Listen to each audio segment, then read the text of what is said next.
Ahora sí, estamos ya todos en Romanos capítulo 9. Voy a leer varios versículos, empezando en el versículo 6, 9:6.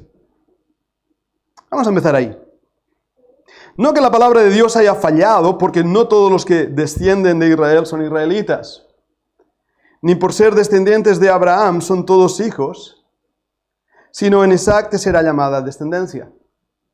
Esto es, no los que son hijos según la carne son los hijos de Dios, sino que los que son hijos según la promesa son contados como descendientes. Porque la palabra de la promesa es esta: por este tiempo vendré y Sara tendrá un hijo, y no solo esto, sino también cuando Rebeca concibió de uno, de Isaac, nuestro padre. Pues no habían aún nacido, ni habían hecho aún ni bien ni mal, para que el propósito de Dios conforme a la elección permaneciese, no por las obras, sino por el que llama. Se le dijo, el mayor servirá al menor. Como está escrito, a Jacob amé, mas a Esaú aborrecí. Vamos a orar. Padre, gracias por abrir las Escrituras. Gracias, Señor, porque nos acercamos a un tema difícil, conflictivo, debido a la opinión e interpretación de los hombres. Pero un tema precioso cuando lo vemos a través de toda la Escritura y entendemos, Señor, lo que tú revelas en la misma. Te doy gracias por esta tarde, por mis hermanos, Padre, que están aquí, que se han congregado tanto presencialmente como también a través de las redes. Te doy gracias, Padre, porque como antes compartía, a través de las conversaciones, nuestro corazón es enriquecido. Señor, yo tengo algo que compartir porque alguien me lo compartió primero a mí. Y tengo algo que poder dar porque alguien primero me lo dio a mí. Y así, Señor, todo cuanto somos es por pura gracia, porque todo lo que tenemos ha sido dado por ti. Por eso, Padre, te pedimos que tú quieras, en tu bondad y misericordia, glorificarte en estos momentos. Tu palabra llegue a nuestro corazón, nos haga entender más y nos haga profundizar en estas verdades eternas. Señor, ayúdame, enséñame, úsame para tu gloria. Te lo pedimos, Padre, en el nombre del Señor Jesucristo. Amén. Elección por gracia. ¿Qué quiere decir esas palabras? Y si uso el término académico, muchas veces dentro del calvinismo, esa elección inmerecida, ese llamado que no se puede resistir, empezamos entonces a establecer normas teológicas que rompen muchos esquemas e incluso los esquemas bíblicos. Nuestra falta de entendimiento de verdades básicas nos hace que perdamos verdades más profundas porque las verdades básicas no podemos entenderlas. Pablo, escritor de Romanos, está aquí hablando de Israel. De hecho, los capítulos 9, 10 y 11, ese va a ser el tema y lo estaremos desarrollando en varias de las predicaciones. Y uno de los principios que él va a presentar en este capítulo es que Dios tiene un propósito y va a llevar ese propósito a cabo según su voluntad. Y para ello va a determinar ciertas cosas. Y empieza aquí en el versículo 6 diciéndonos no que la palabra de Dios haya fallado. La palabra de Dios no falla. El problema no es la palabra de Dios, es nuestro al no entender estas grandes verdades de la Escritura. Y empieza Pablo a decir, mira, hay algo que debes entender y es que, y estoy parafraseando el texto, pues no todos los que dicen de Israel son israelitas. Y dices, ¿qué estás diciendo aquí? Ni por la descendencia de Abraham son todos hijos, sino en Isaac te será llamada descendencia. Y tiene que ver esto con una situación real donde Abraham, conocéis la historia, tiene un hijo con Agar, lo sabéis bien, ¿verdad? El hijo de la sierva. Y esas fuerzas humanas y todo lo que Abraham hace para poder tener descendencia en su propia fuerza, la idea la dio Sara, a propósito, no fue idea de Abraham, pero él se apuntó a ella. Pero vemos el resultado y en el libro de Gálatas nos va a decir cómo eso es una imagen, es una alegoría del hijo de la sierva y el hijo de la libre, y nos va a dar lecciones espirituales. ¿Eran descendientes de Abraham el hijo de Agar? Claro que sí. Claro, sí lo era. ¿Pero eran israelitas? No. No. Porque fue en Isaac donde Dios determina en su propósito y plan y diseño que a través de Isaac nacería el Mesías prometido. Dios es un Dios de orden. Pero todo lo que lleva esa situación es a veces incomprensible para la mente humana, como muchas de las cosas que Dios hace. Alguien me dijo una vez, me da miedo las cosas que no entiendo de Dios. Y yo le dije, no me da miedo las cosas que no entiendo de Dios o que no entiendo de la Escritura. Me da miedo las cosas que entiendo. Porque en esas cosas tendré que dar cuenta a Dios por ello. Y así sé que hay cosas que yo no entiendo de la Biblia, pero sé que Dios, que todo lo hace bien, bajo un diseño y un propósito, Él está bien. Aunque no lo entienda yo, puedo confiar en Él. Lo que me preocupa es lo que entiendo.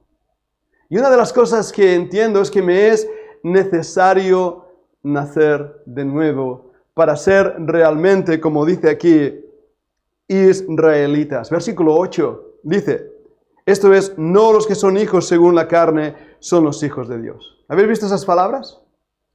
Son interesantes, ¿verdad? ¿A dónde nos transportan estas palabras sino a Juan, cuando se acerca al Señor Jesucristo, ni más ni menos que un erudito de la Torá? Nicodemo, él sabía más que tú y que yo de la Torá, ¿verdad que sí? Mucho más. Pero el Señor le dice, te es necesario nacer de nuevo. Nacer de nuevo. Esta mañana compartía en el mensaje, eso fue parte de la conversación que tuvimos ayer con nuestra decana. Y lo decía, me hizo esta pregunta, ¿entiendes lo que quiere decir nacer de nuevo? Yo os hago esa pregunta, ¿lo entendemos? ¿Verdad que sí? Daniel, ¿cuántas veces hemos dicho a una persona que hemos testificado, te es necesario nacer de nuevo? Pero ¿entendemos lo que implica nacer de nuevo para ser hecho hijo de Dios? Yo no alcanzo a entenderlo todo. No lo alcanzo a entender todo. En mi mente puedo entender algunas cosas.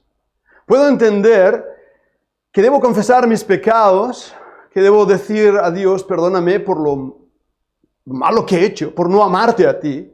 Puedo entender que hay una responsabilidad en mí de decir sí a ese llamado y caer a sus pies y reconocer mi culpabilidad. Eso lo puedo entender.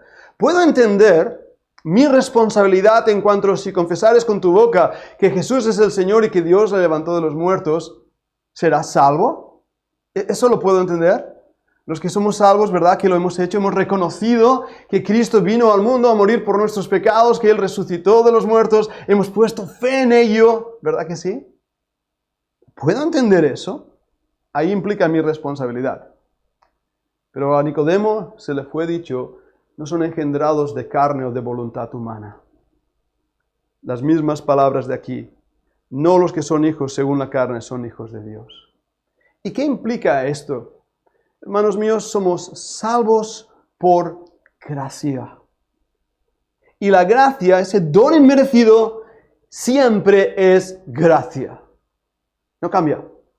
Y somos nacidos de nuevo, no por algo que tú y yo hagamos hecho, no por algo que tú y yo hayamos merecido, sino porque Dios tomó la iniciativa y hizo el plan perfecto para darnos salvación, la cual sería imposible sin Él. La salvación pertenece a Dios totalmente. Debemos entender esto. Y ahí es donde mi cabecita humana empieza a decir, Señor, pues no entiendo todo lo que significó. Ayer yo estaba en la noche orando, estaba ahí en la terraza. Estaba hablando con el Señor, mirando las estrellas. Había una noche muy bonita, muy despejada. No veía todas las estrellas, pero yo sé que Javi y Nolot, los que estáis ahí en la Garrocha, ¿verdad que sí? ¡Buah! ¡Qué cielo que hay! ¿Veis la Vía Láctea? La veis por completo. Nosotros vemos las 4 estrellas más grandes que hay hasta.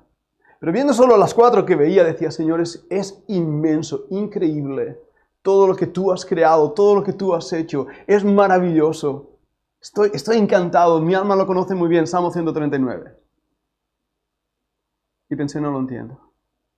No entiendo cómo un Dios grande, extraordinario, un Dios poderoso, se humilla, se hace chiquito como tú y como yo, para venir a este mundo y morir por mis pecados. Yo eso no lo puedo entender. La mitología greco y romana está llena de hombres que se hicieron Dios, o semidioses. Pero solamente en la Biblia nos habla de un Dios que se hizo hombre por amor a ti, Samuel, por amor a mí. Yo eso no lo puedo entender. No lo puedo entender. Y para que eso pudiera acontecer, para que ese nacimiento desde arriba pudiera ser real, Dios diseñó un plan. Y en ese plan tomó a una familia, un hombre, Abraham y toda su vida, una descendencia con Isaac y Jacob y las 12 tribus, un rey, David, y con todos esos pactos que él hizo con esas personas, hasta que llegó un día señalado, en el pleno conocimiento de Dios, donde su Hijo, el Señor Jesucristo, nació en Belén de Judea en días del rey Herodes. Dios, que diseñó su plan, escogió y hizo una elección para que hoy tú y yo pudiéramos estar aquí. Ahora, debemos entender esto. Y voy para entenderlo más a estos versículos 11 en adelante, donde después de habernos recordado la historia de Abraham y esa promesa que Dios dio a Abraham, a propósito, ¿cumple Dios su promesa? Sí, ¿no? Sí, Dios cumple sus promesas. Por eso de David un día va a reinar en Israel, en Jerusalén, un rey para siempre, el Señor Jesucristo. Pero en ese plan, el versículo 11, voy a volverlo a leer, porque esto es como, por así decirlo, es difícil. Versículo 11 dice, pues no habían aún nacido, ni habían hecho aún ni bien ni mal, para que el propósito de Dios conforme a la elección permaneciese no por las obras, sino por el que llama. Se le dijo, el mayor servirá al menor, como está escrito, a Jacob amé, mas a Esaú aborrecí. Ahora, ¿qué quiere decir esto? Lo primero que quiero decir es que el capítulo 9 de Romanos, y esto es vital que lo entendamos, esto es muy importante, hermanos, porque ahí viene la controversia teológica. El capítulo 9 no habla de salvación, sino de selección de Dios para cumplir su propósito. El capítulo 9 de Romanos no es un capítulo para defender que Dios desde antes de la fundación del mundo escogió a uno para salvación y a otro para condenación, basado en un arbitrarianismo, en ser arbitrario, sino que basó su selección en un propósito. Para cumplir su propósito, Él diseñó un plan donde intervinieron personas que fueron bendecidas y recibieron promesas, pero no en cuanto a esa salvación que solamente es por gracia, por fe, a través de la obra de Jesucristo, y que implica una respuesta humana a ese llamado que Dios da. El capítulo 9 no nos habla de la salvación, nos habla del propósito de Dios. Y una de las claves para entender esto es la misma palabra elección, eklego, o también la palabra que debemos entender cuando hablamos de la voluntad de Dios, bulomai, una voluntad determinada, mientras telee, que quiere decir un deseo. Y esto es muy importante que lo entendamos, porque si no entendemos esa diferencia, no vamos a entender el versículo 13, cuando dice, como está escrito, a Jacob amé, mas a Esaú aborrecí. ¿Y cuál es el problema aquí en este versículo? Que la palabra no está diciendo en el original griego que Dios aborreció a Saúl en el sentido de odiarle, que es como muchas veces se interpreta, sino que a Jacob amé y a Esaú amé menos. Esa es la palabra, amé menos.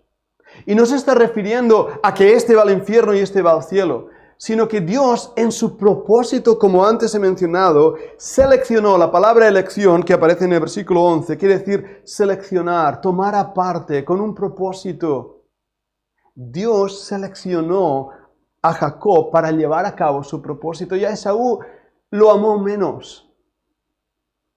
Tenemos que entender esto. Y una vez más, no se refiere en cuanto a la salvación, sino en cuanto al propósito eterno. Si tomamos estas palabras y las cambiamos, no nos damos cuenta de que el contexto está aún incluso diciéndonos, mira, no es que Jacob fuera mejor que Esaú, no, porque no habían hecho ni bien ni mal, los dos eran igual de buenos e igual de malos. Cuando aún ni habían nacido, Dios tenía un plan y un propósito, y ahí seleccionó a estas personas. Ahora, vamos a desarrollar este pensamiento de lo que significa esa elección, como digo, por gracia, y voy a usar más la palabra selección. Y así entenderemos, como dice Dios en el versículo 15, que no hay injusticia en Dios, porque tendré misericordia del que yo tenga misericordia, y me compadeceré del que yo me compadezca. Y así podemos entender que no depende del que quiere ni del que corre, sino de Dios que tiene misericordia. Y ahora uno dice, ¿y esto qué quiere decir? Pues lo que dije en Juan capítulo 1, que no se nace porque tú quieras nacer, se nace porque desde arriba Dios lo hace. ¿Me explico? Los que habéis tenido bebés sabéis lo que significa. Y aquí nosotros, si nacemos, no es porque nosotros hemos querido, si nacemos de nuevo no es porque nosotros lo hemos deseado o lo hemos buscado, es porque Dios, que muestra su misericordia, tiene un plan, un propósito y un diseño en darnos esa misericordia. Vamos a ver varios versículos, y ahí sí tomé nota ayer, así que voy a usar esos versículos. Vayamos primeramente a Filipenses 3:14. Filipenses 3 y versículo 14. Prosigo a la meta, al premio del supremo llamamiento de Dios en Cristo Jesús. Mira la palabra llamamiento, del latín vocare. ¿Entendemos qué es el llamamiento de Dios? Es importante. El calvinismo va a decir que hay un llamado irresistible. Lo habéis escuchado, ¿verdad? Pero no nos dejemos liar por la terminología que usa. El llamado irresistible no quiere decir que Dios te llama y es imposible que le resistas, porque iría en contrario a lo que el mismo capítulo 11 de Romanos nos dice, cuando Dios dice, todo el día extendí mi mano a un pueblo rebelde y contradictor. Israel resistió a Dios. Por lo tanto, ¿puede un hombre ser o resistir a Dios? Claro que sí. Claro que sí. Y lo vemos en la Escritura. Faraón delante de Moisés resistió a Dios, endureció su corazón. Es lo que la Biblia dice. Y llegó un momento en que Dios lo entregó a su propia voluntad y deseo, cuando Dios mismo endureció su corazón. Así que ese llamamiento no quiere decir que no pueda resistirlo. Cuando el calvinismo dice que el llamamiento es irresistible, lo que está diciendo realmente es que el hombre no tiene manera alguna de responder a ese llamado. No tiene manera alguna. Pero esto no es lo que la Biblia enseña. Porque si el hombre no pudiera responder, entonces Dios sería injusto en juzgar. Y esto no tendría ningún sentido. Dios llama y Dios selecciona con un propósito. Pero en cuanto a la salvación, lo vemos claramente en Juan capítulo 1. Te es necesario nacer de nuevo. Oh, eso lo entiendo, claro. Me es necesario confesar mis pecados, pedir perdón a Dios, confesar que... Eso lo entiendo. Te es necesario nacer de nuevo, pero no vas a poder nacer tú de nuevo, a no ser que Dios lo haga. ¿Me estoy haciendo entender?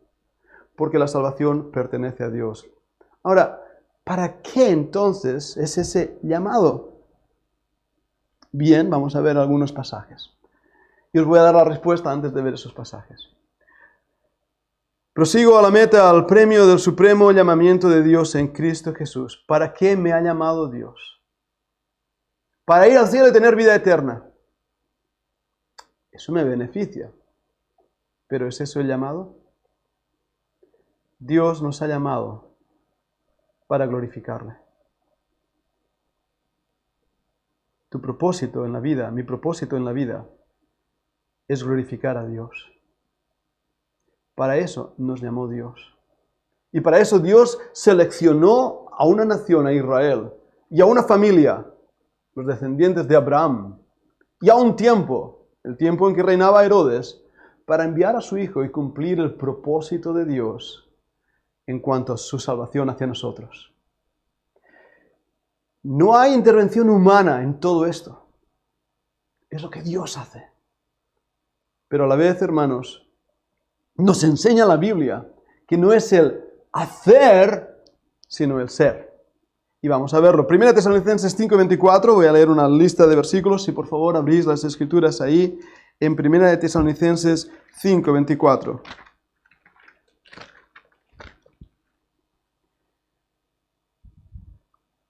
Bien, voy a leer desde el 23, y el mismo Dios de paz os santifique por completo. Para un momento, la palabra santificar, bien la conocéis, es ser apartados para los usos de Dios. Y todo vuestro ser, espíritu, alma y cuerpo, sea guardado irreprensible para la venida de nuestro Señor Jesucristo. Fiel es el que os llama, el cual también lo hará. De nuevo aparece ahí ese llamado.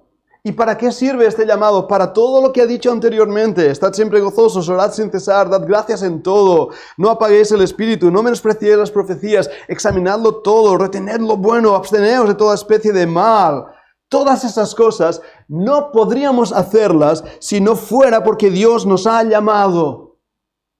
¿Lo veis? No depende de nosotros estas cosas, y el problema que tenemos es que creemos que nuestra vida cristiana depende de nosotros mismos. Y no, Señor. Porque cuando yo, ya no hablo de vosotros, amados míos, porque cada uno conoce su corazón, dejadme hablar del mío. Cuando yo intento vivir la vida cristiana en mis fuerzas, soy un fracaso. Y caigo. Y soy infiel. Y peco, y fallo. Intento en mis fuerzas hacer lo correcto. Y hermanos, qué bendito el día en que Dios saca la máscara de ti y te dice, mira, hijo mío, mira lo que eres. ¿Te ha pasado eso de mirarte al espejo alguna vez? Y decir, madre mía, lo feo que soy. ¿Ah? Algunos no lo pensáis así porque sois guapos, pero hay otros que sí. Miramos al espejo y decimos, ostras tú. Ahora entiendo por qué la gente, cuando me miran, se pone a llorar. Ahora lo entiendo. ¿Ah? Pero cuando miras en el espejo de la palabra de Dios, bíblicamente, espiritualmente, y ves lo que hay en tu corazón, solo puedes llegar a la conclusión, fiel es el que os llama. La versión 1909 dice, el que os ha llamado, el cual también lo hará. Porque Dios, que tiene un propósito, sabiendo tu respuesta delante de esa cruz, te seleccionó para ese propósito. Es lo que está diciendo. Pero vamos a seguir desarrollando la idea, yendo ahora a 2 Tesalonicenses 2:14. 2 Tesalonicenses 2:14. Y voy a leer desde el 13. Pero nosotros debemos dar siempre gracias a Dios respecto a vosotros, hermanos, amados por el Señor, de que Dios os haya escogido desde el principio para salvación, mediante la santificación por el Espíritu y la fe en la verdad. ¡Wow! ¡Qué versículo! A lo cual os llamó mediante nuestro Evangelio para alcanzar la gloria de nuestro Señor Jesucristo. Dos versículos que nos narran cómo es la obra de Dios en nuestro corazón. Primeramente, Dios os haya escogido. No os deje esa palabra, escoger, confundir de la idea bíblica. No quiere decir tú al cielo y tú al infierno. Eso es el escogimiento que enseñaba Agustín de Hipona. Esa es la manera de escoger greco-romana. Pero lo que está ahí diciendo es, Dios te seleccionó. Dios que te llamó y que tú escuchaste. Por eso dice en cuanto al Evangelio. Desde el principio. ¿Qué principio? Bueno, desde antes de la eternidad. Puede ser, pero también puede ser que en su propósito inicial, ese llamado sea para la salvación. no para otra cosa. Ahora dice mediante. ¿Cómo he conseguido yo esto? La santificación por el Espíritu, es decir, no corresponde de mí porque debía haber nacido de agua y del Espíritu. ¿Lo recordáis ahí en Juan? Así que no ha dependido de mí ni de mi oración de 3 minutos, sino que el Espíritu de Dios me ha dado vida. Y si Él no me hubiera dado vida, yo seguiría muerto en mis delitos y en mis pecados. Así que es una obra de Dios. Pero mira, sigue leyendo el versículo, y la fe en la verdad. Ahí está la responsabilidad humana. Ahí está. La respuesta a ese llamado, a lo cual os llamó, ¿cómo? Mediante el Evangelio. No hay otra manera de ser salvo, sino a través del Evangelio. ¿Y qué es el Evangelio? La obra de Cristo en la cruz del Calvario por mis pecados. Pero ahí no termina el Evangelio. Porque si Cristo hubiera muerto, mi salvación sería inútil. Si no hubiera después resucitado. Así que el Evangelio incluye tanto su muerte como también su resurrección. Si confesares con tu boca que Jesús es el Señor y que Dios le levantó de los muertos, serás salvo. Eso es el Evangelio. Nuestro glorioso Evangelio, ¿para qué?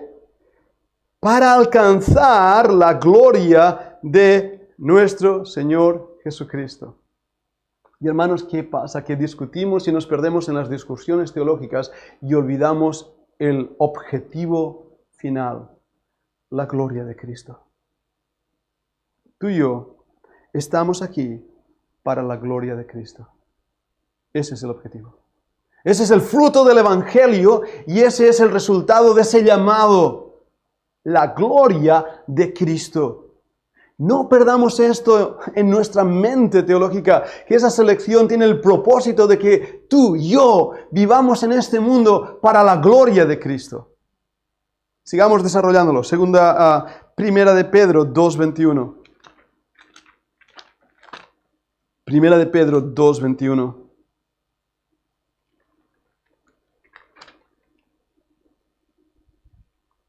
Dice así: pues para esto fuisteis llamados. ¿Para qué?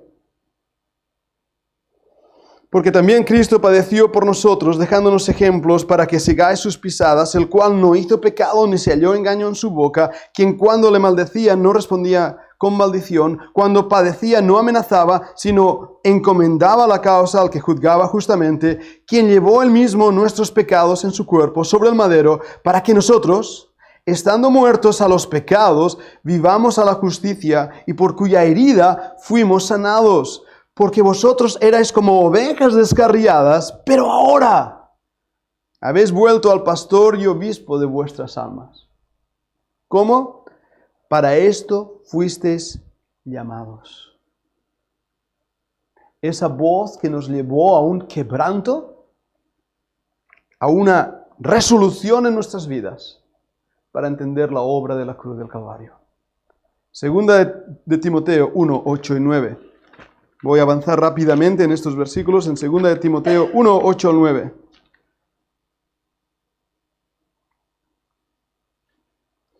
Versículo 7 dice en el capítulo 1 de 2 de Timoteo 1, 7, porque no os ha dado Dios el espíritu de cobardía, sino de poder, de amor y de dominio propio.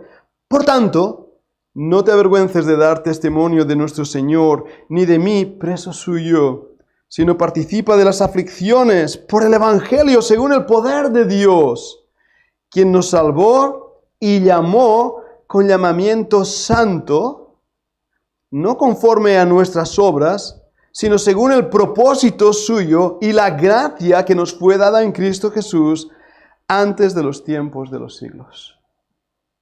Pero, escucha el versículo 10. Pero que ahora ha sido manifestada por la aparición de nuestro Salvador Jesucristo, el cual quitó la muerte y sacó a la luz la vida y la inmortalidad por el Evangelio. Qué tremendos versículos estamos leyendo, hermanos. Qué tremendos versículos. Y entendamos bien también una idea que ayer me fue compartida. Y ya digo, estoy compartiendo con vosotros cosas que yo recibí, que doy gracias a Dios por ello.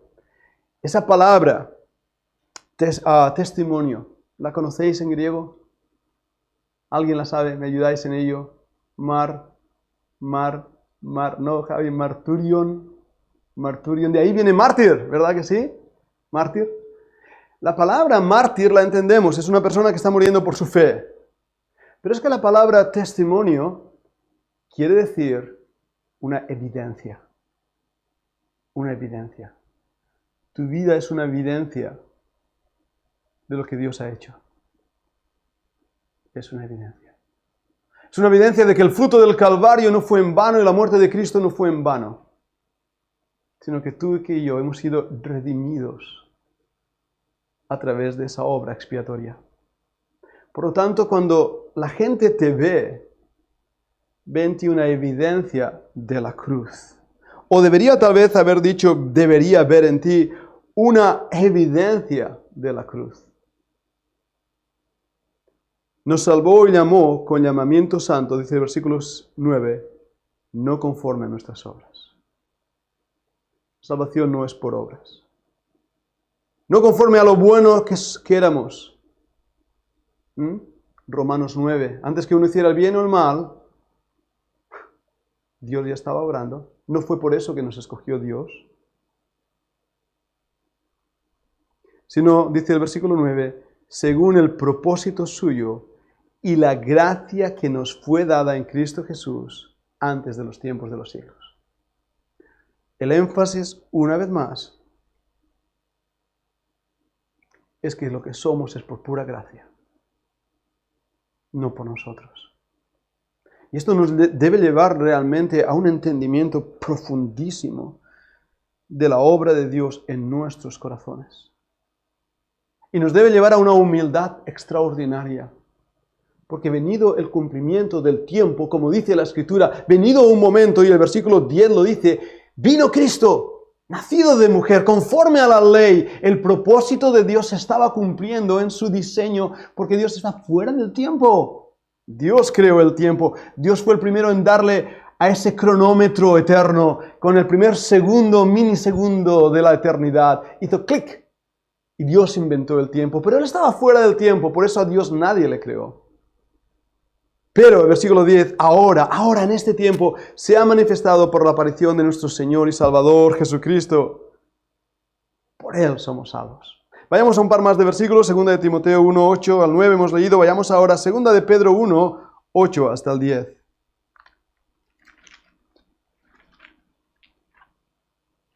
Segunda de Pedro 1, 8 al 10.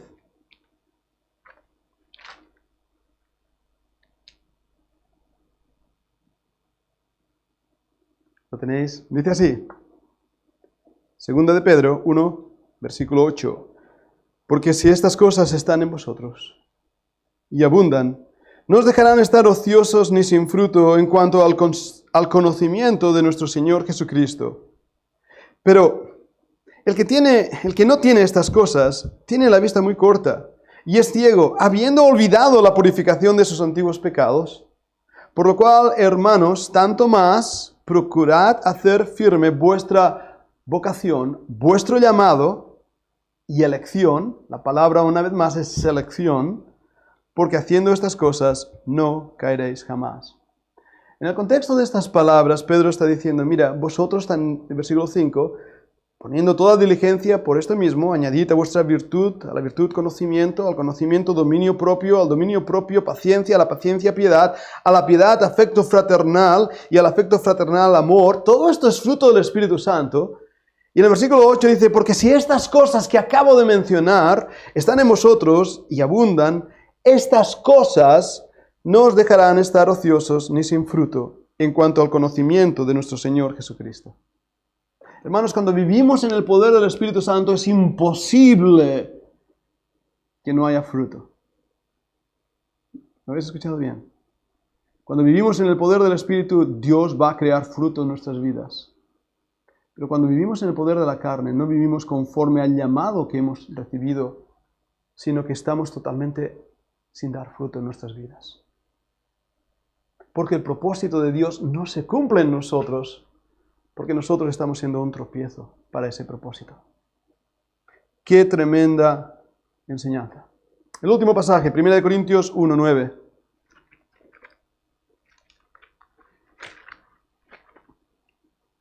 En 1 Corintios 1:9.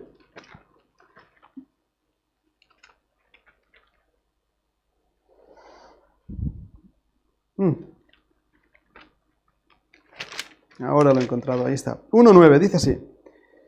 Fiel es Dios, por el cual fuisteis llamados a la comunión con su Hijo Jesucristo, nuestro Señor.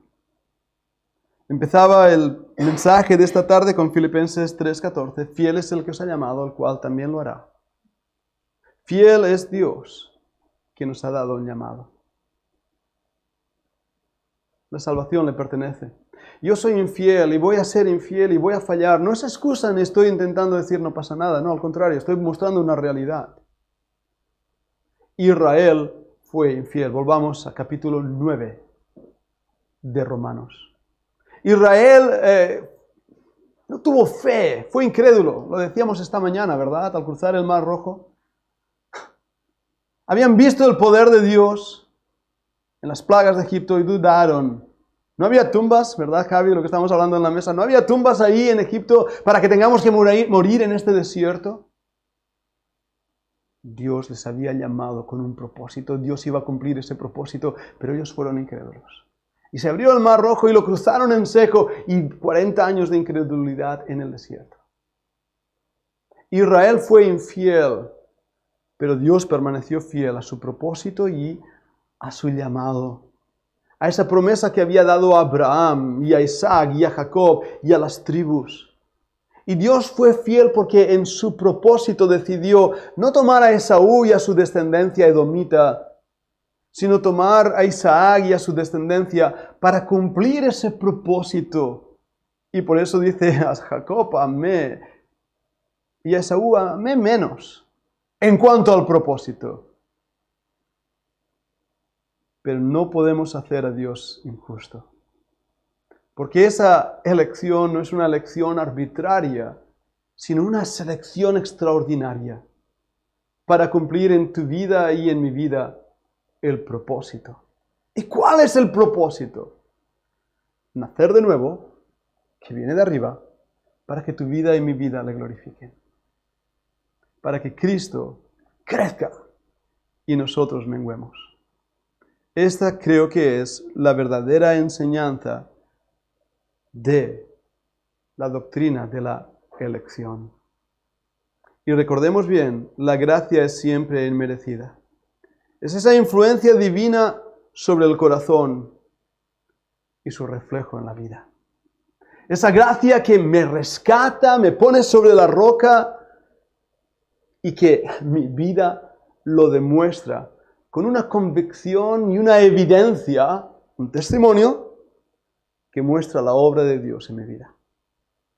Piensa en ello, para que de esta manera el propósito de Dios en tu vida se cumpla.